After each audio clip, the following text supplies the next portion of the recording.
पिछली क्लास में हमने ट्रेस ऑप्शन को देखा था और आज की क्लास में हम 3D इफेक्ट को देखने वाले हैं। मैं हूं आपकी टीचर मुबीना बारी और आप देख रहे हैं एफर्ट फॉर सक्सेस। मज़ीद वीडियोस और अपडेट के लिए आप हमारी वेबसाइट विजिट कर सकते हैं। उसके अलावा आप हमें हमारे फेसबुक पेज पर भी फॉलो कर सकते हैं। 3D इफेक्ट के अंदर डिफरेंट इफेक्ट मौजूद हैं। इस वक्त ये तमाम ऑप्शन हाइड हैं क्योंकि हमने कोई इमेज भी सिलेक्ट नहीं किया और इफेक्ट के जितने ऑप्शन हैं बल्कि बिटमैप के जितने ऑप्शन हैं वो इमेजेस पर ही वर्क करते हैं। मैं अपने इस इमेज को सिलेक्ट कर लूंगी और सिलेक्ट करने के बाद बिटमैप मेन्यू पे आकर 3D इफेक्ट पे आऊंगी और सबसे पहले ऑप्शन हमारे पास 3D रोटेट का है। इस पे क्लिक करूं तो मेरे पास इस तरह की विंडो आती है और यहाँ सबसे ऊपर जो ऑप्शन हमारे पास है यहाँ से मैं डिसाइड कर सकती हूँ कि मैंने अपने परव्यू को किस तरह से देखना है। अगर मैं इस पे क्लिक करूँ तो मुझे मेरा परव्यू इस तरह से नजर आएगा। ये मेरी ओरिजिनल इमेज है और यहाँ पे मेरा परव्यू नजर आ रहा है। अगर मैं इस पे क्लिक करूँ तो मुझे मेरा परव्यू नजर नहीं आएगा। जो भी इफेक्ट आएगा डायरेक्ट मेरे इमेज पे आएगा। तो यहाँ से आप अपनी मर्जी से डिसाइड कर सकते हैं आप डायरेक्ट इसे इमेज पे अप्लाई करना चाहते हैं या परव्यू देखना चाहते हैं। मैं डायरेक्ट इमेज पे ही इसका इफेक्ट देखूंगी तो इसलिए मैं इसे ऐसे ही रहने देती हूँ। अब यहाँ से मैं इसको लिखकर भी रोटेट कर सकती हूँ। अगर मैं इसको कम करूँ तो मेरी इमेज उसके मुताबिक रोटेट होगी। आप देखें यहाँ प्रोसेसिंग हो रही है और प्रोसेसिंग होने के बाद मेरी इमेज की रोटेशन चेंज हो जाएगी। ये देखें ये चेंज हो चुकी है। और उसके बाद अगर मैं इसको ज्यादा करती हूँ तो आप देखें प्रोसेसिंग होने के बाद मेरी इमेज मजीद चेंज हो चुकी है। और अगर मैं इसे यहाँ से पकड़कर रोटेट करूँ तो मेरी इमेज उसके मुताबिक रोटेट हो जाएगी। मैं यहाँ से इस बॉक्स को मूव करके भी अपने इमेज को रोटेट कर सकती हूँ। उसके अलावा यहाँ पे लिख कर भी रोटेट कर सकती हूँ। और यहाँ पे बेस्ट फिट का ऑप्शन है। अगर मैं इस पे से चेक हटाती हूँ तो आप देखें मेरी इमेज इस तरह से छोटी हो गई है। मेरी इमेज छोटी हो जाएगी। लेकिन अगर मैं यहाँ पर चेक लगाती हूँ तो उस रोटेशन के साथ वो उसको फिट करने की कोशिश करेगा उतने एरिया में जितने एरिया में हमारी इमेज होगी। और अगर मैं इस सेटिंग से सेटिस्फाई हूँ, मैं इसे इसी तरह से सेट करना चाहती हूँ, मुझे लगता है कि जितना मैंने इसे रोटेट करना था कर दिया, तो मैं यहाँ से ओके करूँ तो ये इस पे अप्लाई हो जाएगा और मैं ओके कर देती हूँ। अब आप देखिए हमारी इमेज रोटेट हो चुकी है लेकिन हमारी कंप्लीट इमेज रोटेट नहीं हुई। इसके अंदर के ऑब्जेक्ट रोटेट हुए हैं। 3D इफेक्ट में जितने ऑप्शन है वो अंदर के ऑब्जेक्ट पे वर्क कर रहे होते हैं। अब आप देखें इसके बाहर का व्हाइट एरिया हमें नजर आ रहा है, इसीलिए मैंने इसके बैकग्राउंड में कलर भी लगाया था ताकि आपको इसका इफेक्ट वाज़िया नजर आ सके। अगर मैं इसको जूम करूं तो अब आप देख सकते हैं यहाँ हमारे पास व्हाइट एरिया आ गया है, यहाँ पे भी व्हाइट एरिया आ गया है क्योंकि हमारी इमेज यहाँ तक रोटेट हुई है। मैं इसे वापस फिट टू पेज कर देती हूँ और कंट्रोल Z करके इसको वापस सेट कर देती हूँ। इस इमेज की एक कॉपी यहाँ पे ले लेती हूँ और उसके बाद इसको दोबारा सिलेक्ट करूंगी। बिटमैप मेन्यू में आकर 3D इफेक्ट पे आकर यहाँ सिलेंडर ऑप्शन पे क्लिक करूंगी। यहाँ पे भी अगर मैं प्रीव्यू देखना चाहूँ तो देख सकती हूँ। अगर डायरेक्ट इमेज पे इसका इफेक्ट देखना चाहती हूँ तो देख सकती हूँ। जब हम सिलेंडर ऑप्शन को यूज करते हैं तो अगर हम हॉरिजॉन्टली इसको ज्यादा करें तो ये अंदर के ऑब्जेक्ट को स्ट्रेच कर देगा और अगर हम इसे हॉरिजॉन्टली कम करें तो ये अंदर के ऑब्जेक्ट को छोटा कर देगा। और जब हम वर्टिकली इसको यूज करते हैं और इस इफेक्ट को ज्यादा करते हैं तो हमारा इमेज मोटा नजर आता है और अगर हम इसे कम करते हैं तो हमारा इमेज पतला नजर आता है। अब इस वक्त यहाँ पे हॉरिजॉन्टल सिलेक्ट है और हमारा इमेज यहाँ पर है। अगर मैं इसको ज्यादा करूं तो अब आप देखें हमारा इमेज लंबा हो गया है। इस गर्ल्स की निस्बत ये गर्ल लंबी लग रही है। आपको दोनों नजर आ रही हैं। ये हमारी ओरिजिनल इमेज है और ये वो जिसपे इफेक्ट का प्रीव्यू नजर आ रहा है। और अगर मैं इस इफेक्ट को कम करूं तो आप देखें हमारी गर्ल इससे छोटी नजर आ रही है। और अगर मैं इसको वर्टिकली करती हूँ और यहाँ से ज्यादा करूं तो आप देखें ये ज्यादा मोटी नजर आने लगी है।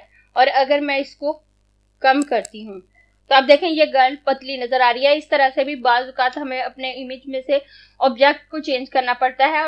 अगर हम इस ऑप्शन को यूज करते हुए किसी फोटो की एडिटिंग करना चाहें तो आसानी से कर सकते हैं। अगर हमारा वो इमेज या वो पर्सन जिसकी हमने फोटो ली है बहुत ज्यादा मोटा लग रहा है तो हम उसे पतला दिखा सकते हैं। अगर वो बहुत ज्यादा पतला लग रहा है तो हम उसे थोड़ा नॉर्मल या हेल्थी दिखा सकते हैं। उसकी हाइट कम ज्यादा कर सकते हैं इस ऑप्शन को यूज करते हुए। मैं इसे ओके कर देती हूँ। उसके बाद मैं अपने नेक्स्ट पेज पे आ जाती हूँ और नेक्स्ट पेज पे आने के बाद इस इमेज को सिलेक्ट करूंगी। सिलेक्ट करने के बाद बिट मैप मेन्यू में आकर 3D इफेक्ट पे आऊं तो नेक्स्ट ऑप्शन हमारे पास इम्बोस का है। इम्बोस ऑब्जेक्ट वो ऑब्जेक्ट होते हैं जो किसी भी सरफेस पे उभरे हुए होते हैं या उभरे हुए लग रहे होते हैं। तो यहाँ जब हम किसी इमेज पे इम्बोस इफेक्ट अप्लाई करते हैं तो वो बिल्कुल ऐसे ही लगती है जैसे किसी सरफेस पर उभरी हुई हो, किसी मेटल की खुदाई करके उसे बनाया गया हो, वो बिल्कुल उस तरह का इफेक्ट दे रही होती है। मैं इस पे क्लिक करूं तो अब आप देखें यहाँ व्हाइट सिलेक्ट है तो मुझे ये बिल्कुल व्हाइट कलर में नजर आ रही है और बहुत हल्के से नजर आ रही है। और यहाँ पर मैं इसे कोई भी कलर दे सकती हूँ। अगर मैं इसके ऑप्शन पे आऊं तो यहाँ मुझे परव्यू नजर आ रहा है। उसके बाद यहाँ पे डेप्थ है और यहाँ पे लेवल और यहाँ पे डायरेक्शन के हम इसे किस डायरेक्शन में अप्लाई करना चाहते हैं। और उसके बाद यहाँ पर कलर्स हैं। अगर आप ओरिजिनल कलर में इसको यूज करना चाहते हैं तो आप इस पे क्लिक करेंगे तो जिस कलर की आपकी इमेज होगी वैसी ही नजर आएगी। अगर मैं इसकी डेप्थ ज्यादा करूं तो इसमें बहुत मामूली सा चेंज आएगा। अगर मैं लेवल ज्यादा करूं तो आप देखें उन्हीं कलर के साथ ये थोड़ी उभरी हुई लग रही है और इसका टेक्सचर चेंज होता हुआ नजर आ रहा है। लेकिन इसका ज्यादा अच्छे से इफेक्ट हमें ग्रे कलर में सबसे खूबसूरत नजर आता है, या किसी और सिंगल कलर में भी इसका इफेक्ट अच्छा आ रहा होता है, लेकिन सबसे परफेक्ट और खूबसूरत ग्रे कलर में लग रहा होता है। और ओरिजिनल कलर की बजाय अगर मैं यहाँ पे ग्रे करती हूँ तो आप देखें ये बिल्कुल ऐसे लग रहा है कि किसी सिल्वर मेटल पर ये उभरी हुई है। यहाँ पे अगर मैं इसकी डेप्थ को मजीद ज्यादा करूँ तो आप देखें इसका टेक्सचर मजीद वाज़ेह हो गया। और यहाँ से भी मैं इसका लेवल कम ज्यादा कर सकती हूँ। और अगर मैं इसे ब्लैक में करती हूँ तो आप देखें हमारी सेटिंग वही है, लेकिन ब्लैक में ये कुछ इस तरह से नजर आ रही है। अगर ब्लैक में करना चाहें तो कर सकते हैं, और अगर आप किसी और कलर में करना चाहते हैं तो यहाँ से अदर पे क्लिक करेंगे। अदर पे क्लिक करने के बाद अब यहाँ पे व्हाइट कलर सिलेक्ट है तो यहाँ व्हाइट आ गया। जब स्टार्ट में मैंने ये पैनल ओपन किया था तब भी यहाँ पे व्हाइट ही आ रहा था, लेकिन उस वक्त इसका टेक्सचर ज्यादा वाज़ेह नजर नहीं आ रहा था क्योंकि डेप्थ और लेवल कम थे। अब क्योंकि मैंने डेप्थ और लेवल ज्यादा कर दिए हैं तो ये इस तरह से नजर आ रही है। अगर मैं यहाँ से डेप्थ कम करूं तो आप देखें ये धुंधली होने लगेगी, और अगर मैं लेवल कम करूं तो ये मजीद धुंधली हो जाएगी। तो यहाँ पे आप देख सकते हैं कि कितनी डेप्थ और लेवल के साथ आपका इम्बोस अच्छे से काम करेगा। और यहाँ से आप डायरेक्शन भी चेंज कर सकते हैं। आप इसे जिस डायरेक्शन में अप्लाई करना चाहें यहाँ इसकी डायरेक्शन को भी कम ज्यादा करके आप इसके इफेक्ट को देख सकते हैं। मैं यहाँ पे डेप्थ भी थोड़ी सी ज्यादा कर देती हूँ और लेवल भी। तो अब आप देखें व्हाइट के साथ ही ये किसी व्हाइट सरफेस पर खोद कर बनाई हुई इमेज लग रही है। और अगर मैं इसे कलर देना चाहूँ तो यहाँ से आई ड्रॉपर सिलेक्ट करके भी कलर पिक कर सकती हूँ। अगर इस इमेज के अलावा कोई और इमेज मेरे पेज में मौजूद है जिसमें से मैं कलर पिक करना चाहूँ तो मैं इस आई ड्रॉपर को सिलेक्ट करके वो कलर पिक कर सकती हूँ। ये देखिए आई ड्रॉपर मेरे पास आ गया। अदरवाइज मैं यहाँ पे क्लिक करूँ तो मेरे पास ये कलर पैनल आ जाएगा। मैं यहाँ से कलर सिलेक्ट कर सकती हूँ। अगर मैं यहाँ इस ब्लू कलर सिलेक्ट करती हूँ तो आप देखें मेरी इमेज ब्लू कलर में आ गई। अगर आप कोई और कलर चेंज करना चाहें, मैं यहाँ अगर ग्रीन कलर करती हूँ, रेड, पिंक, आप जिस कलर को भी अप्लाई करेंगे उसी कलर में ये इमेज उभरी हुई लगेगी। लेकिन अगर आप कलर थोड़ी सेंसिबिलिटी से लेते हैं तो वो बहुत खूबसूरत और ओरिजिनल सा लुक आ रहा है। ग्रे पे बिल्कुल वैसे ही इफेक्ट आता है जैसे ग्रे मेटल पे कुछ बना हुआ हो। और अगर आप गोल्डन सा कलर सिलेक्ट करते हैं तो भी बिल्कुल वैसे ही इफेक्ट आएगा जैसे कि गोल्ड मेटल पे कुछ बना हुआ होता है। अगर मैं यहाँ से गोल्ड कलर लेने की कोशिश करती हूँ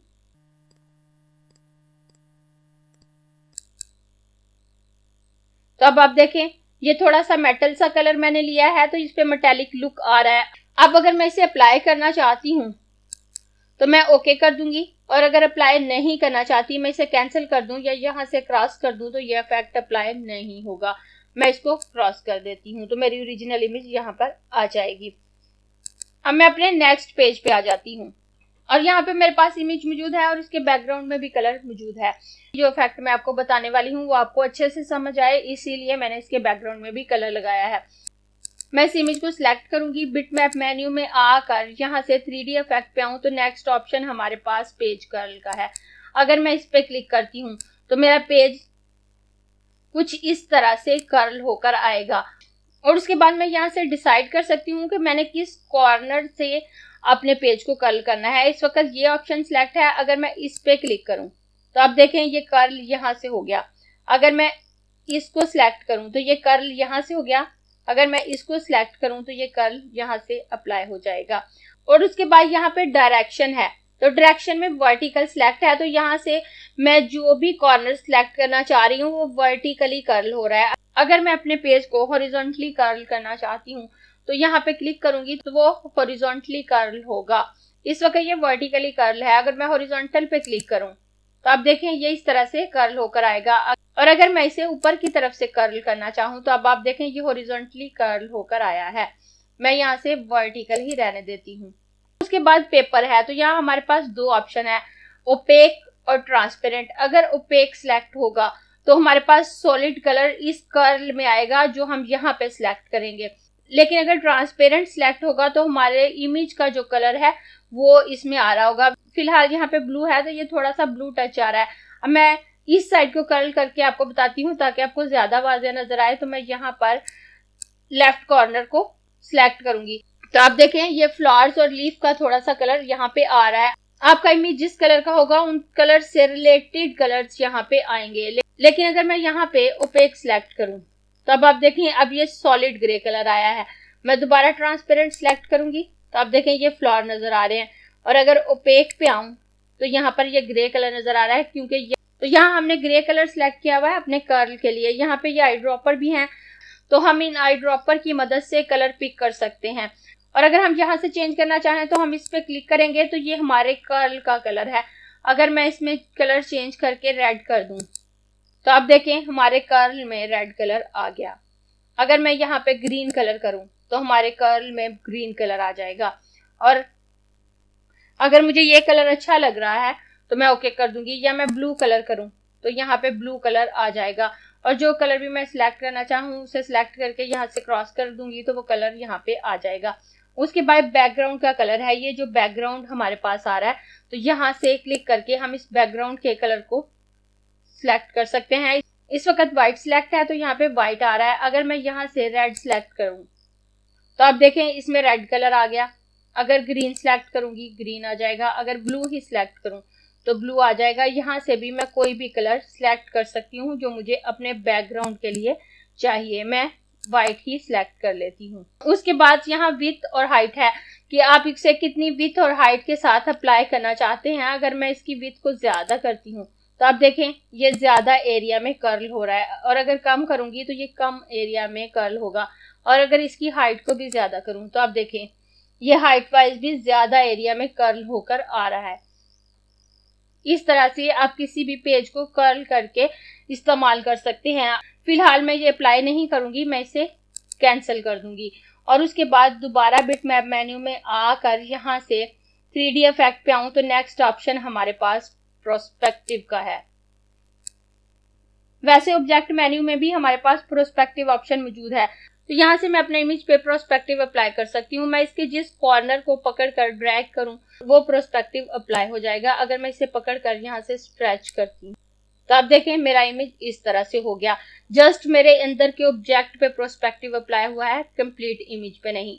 ऑब्जेक्ट मेन्यू में जो प्रोस्पेक्टिव ऑप्शन है वहां से जो प्रोस्पेक्टिव हम अप्लाई करते हैं वो पूरे इमेज पे होता है। इस तरह से व्हाइट बैकग्राउंड उस पे नहीं आता, अंदर के ऑब्जेक्ट पे जस्ट प्रोस्पेक्टिव अप्लाई नहीं होता। लेकिन यहाँ पे मौजूद प्रोस्पेक्टिव ऑप्शन अंदर के ऑब्जेक्ट पे अप्लाई होता है और हमारे इमेज का व्हाइट बैकग्राउंड यहाँ पे ही रहता है। अगर हमें इस कॉर्नर को पकड़ के ड्रैग करूं तो अब देखें मेरी इमेज कुछ इस तरह से हो जाएगी। और उसके बाद ये बेस्ट फिट का ऑप्शन है। अगर मैं इस पे से चेक हटाती हूँ तो आप देखें मेरी इमेज कुछ इस तरह से आ जाएगी। लेकिन अगर मैं बेस्ट फिट के ऑप्शन पे चेक लगा के रखती हूँ तो जितने एरिया में हमारी इमेज थी ये सॉफ्टवेयर हर पॉसिबल हद तक उसे उस एरिया में फिट रखने की कोशिश करेगा। अगर मैं इस पे दोबारा चेक लगाती हूँ तो आप देखें हमारी इमेज इस तरह से सेट हो गई। और अगर मैं इसको पकड़कर अंदर की तरफ ड्रैग करूं तो आप देखें हमारी इमेज इस तरह से हो जाएगी। मैं इसको रीसेट कर देती हूँ, मेरी इमेज वापस रीसेट हो गई है। और पर्सपेक्टिव के नीचे हमारे पास शेयर ऑप्शन है। अगर मैं इस पे क्लिक करूं और क्लिक करने के बाद अब अगर मैं इसको पकड़ के ड्रैग करूं आप देखें मेरे दोनों कॉर्नर एक ही डायरेक्शन में मूव कर रहे हैं। जब मैं प्रोस्पेक्टिव का ऑप्शन यूज कर रही थी तो मैंने एक कॉर्नर को पकड़ के ड्रैग किया था तो दूसरा कॉर्नर उससे अपोजिट डायरेक्शन में मूव हुआ था। जबकि शेयर ऑप्शन से ये दोनों कॉर्नर एक साथ मूव होंगे एक ही डायरेक्शन में। अब अगर मैं इसे यहाँ पे लाके छोड़ दूं तो आप देखें मेरी इमेज पे इस तरह से प्रोस्पेक्टिव अप्लाई हो जाएगा। इस तरह से आप प्रोस्पेक्टिव ऑप्शन को किसी भी इमेज पे अप्लाई कर सकते हैं। फिर आपकी मर्जी है आप प्रोस्पेक्टिव ऑप्शन को यूज करते हुए इन पे प्रोस्पेक्टिव अप्लाई करें या शेयर ऑप्शन को यूज करते हुए। और अगर आप इसको अप्लाई करना चाहते हैं तो यहाँ पे आप ओके कर देंगे तो ये अप्लाई हो जाएगा। उसके बाद मैं अपने नेक्स्ट पेज पे आ जाती हूँ और मैं इस इमेज को सिलेक्ट करूंगी। सिलेक्ट करने के बाद मैं इसकी 2 कॉपीज ले लेती हूँ और इस इमेज की कॉपीज करने के बाद मैं अपने इस फर्स्ट वाले इमेज को सिलेक्ट करूंगी और सिलेक्ट करने के बाद बिटमैप मेन्यू में आऊंगी और 3D ऑप्शन में आकर यहाँ से पिंच पुंच को सिलेक्ट करूंगी। सिलेक्ट करने के बाद मेरे पास इस तरह की विंडो आएगी। यहाँ से अगर मैं प्रीव्यू देखना चाहूँ तो मैं इस पर क्लिक करूंगी तो मुझे प्रीव्यू नजर आ जाएगा। अगर नहीं देखना चाहती तो मैं इसको कैंसिल कर दूंगी। तो अब आप देखें मेरी कंप्लीट इमेज अंदर को स्ट्रेच हो रही है और मुझे ये गर्ल्स पतली नजर आ रही है। लेकिन अगर मैं चाहती हूँ कि मेरी पूरी इमेज इस तरह से अंदर को स्ट्रेच ना हो, मुझे जस्ट ये गर्ल इस तरह से पतली नजर नहीं आनी चाहिए, जस्ट इसकी कमर को मुझे पतला करके दिखाना है, बाकी मेरी इमेज एज इट इज रहे। तो उसके लिए मैं उस पॉइंट को पॉइंट आउट कर सकती हूँ जिसको मैं स्ट्रेच करना चाहती हूँ।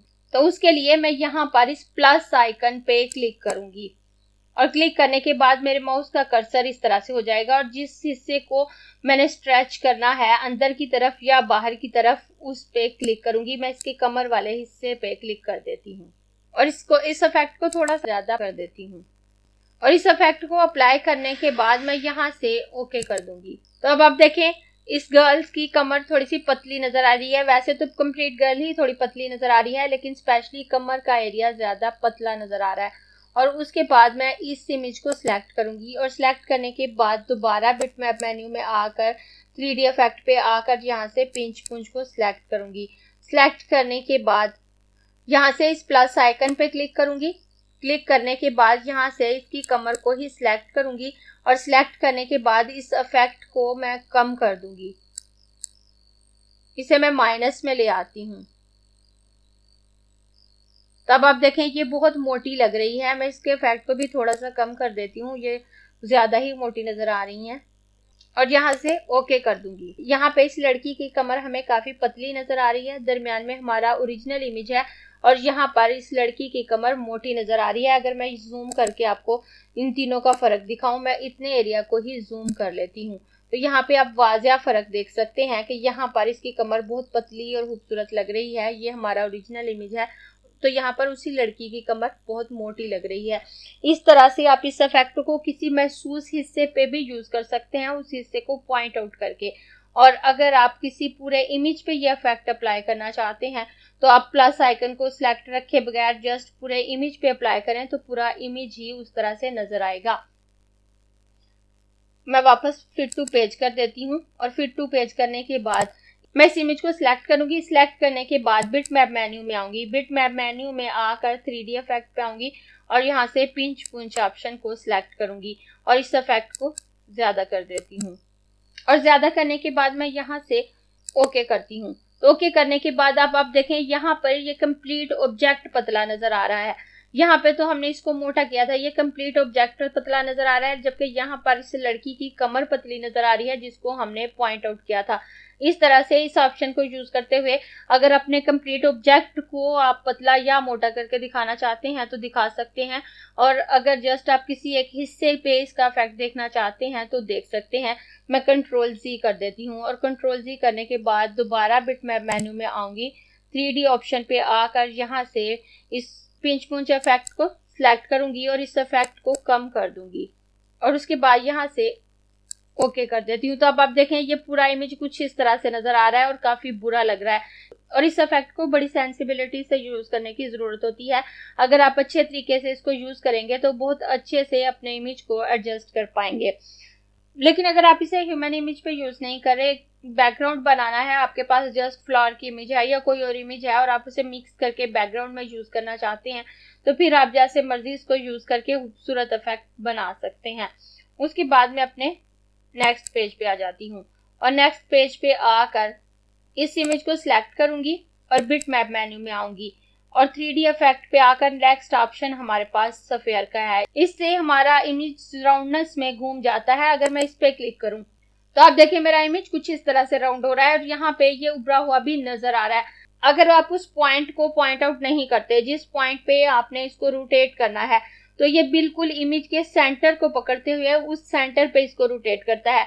लेकिन अगर आप किसी हिस्से को पॉइंट आउट करते हैं तो ये उस पॉइंट के इर्द गिर्द इमेज को रोटेट करता है। जैसे यहाँ से मैं इस प्लस आइकन पे क्लिक करूं और उसके बाद मैं अपने इमेज के फेस के इर्द गिर्द ये रोटेशन चाहती हूँ, तो मैं इस फेस वाले हिस्से पे क्लिक करूं तो अब आप देखें फेस बिल्कुल क्लियर है और उसके आसपास का हिस्सा रोटेट हो रहा है। आप इस तरह से भी इस इफेक्ट को अप्लाई कर सकते हैं। फेस हमें बड़ा होकर नजर आ रहा है, उभरा हुआ, बिल्कुल वैसे जैसे ये है। और उसके बाद अगर मैं इसको क्वालिटी पे करती हूँ तो आप देखें इसका इफेक्ट इस तरह से आ रहा है। स्पीड या क्वालिटी में बहुत थोड़ा फर्क होता है। मैं इसे वापस स्पीड पे कर देती हूँ और यहाँ से अगर मैं इसकी परसेंटेज कम करूँ तो आप देखें ये इमेज अंदर की तरफ स्ट्रेच हो जाएगा और अंदर की तरफ छोटा हो जाएगा।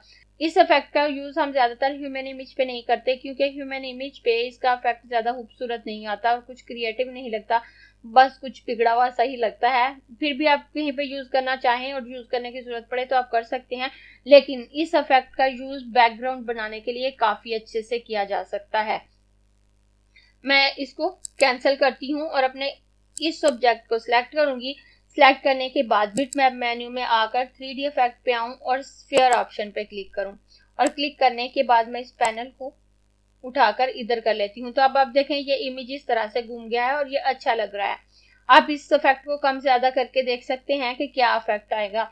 अगर मैं इस परसेंटेज को कम कर दूं तो ये देखें अंदर की तरफ ये खींच रहा है। तो अब आप देखें ये कितना खूबसूरत बैकग्राउंड हमारे पास आ रहा है। इस तरह से हम बैकग्राउंड तैयार कर सकते हैं। हम इसको ज्यादा कम करके देख सकते हैं कि क्या इफेक्ट आएगा।